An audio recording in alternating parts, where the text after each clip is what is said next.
আসসালামু আলাইকুম রহমতুল্লাহি ওয়া বারাকাতুহু। দেশ দেশের বাহিরে যে যে জায়গা থেকে দেখছেন সকলের প্রতি শ্রদ্ধা রেখে কথা বলছি।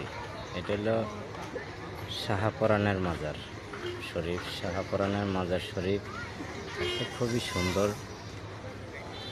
এই যে উপরে যেটা এটা মাজার শরীফ, আর এগুলো মহিলা আবাদতখানা। উন্নয়নের কাজ চলছে। শাহপরান যে ফুসকুনি আছিল, ফুসকুনি তো মোটামুটি উন্নয়ন করার জন্য এই যে ফুসকুনি কাইটটা চারিদিক দিয়ে ওয়াল করছে। যেহেতু এখন একটু ডিজিটাল, তো এই হিসাব করেই তারা উন্নয়নের কাজ চালাচ্ছে। তো মাজার শরীফ যেহেতু শাহজালাল শাহপরানে একদম এক প্রকার থাকাই ভালো।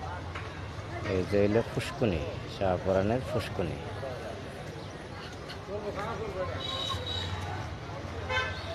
শাহপরানের মাজার শরীফের পুষ্কুনি। হাজার হাজার দর্শক এই যে মাজার শরীফে আসছে, জেরাত করছে, দূর দূরান্ত থেকে আসে বিভিন্ন জায়গায়। শুধু বাংলাদেশের জনগণ আসে এমনটা না, বিভিন্ন জায়গা থেকেই আসে, অন্যান্য দেশের লোকজনও আসে। বিশেষ করে কারণ শাহজালাল শাহপরান রহমতুল্লাহ আলাই খুব গুরুত্বপূর্ণ এই দুইটা মাজার সিলেটের বেলা।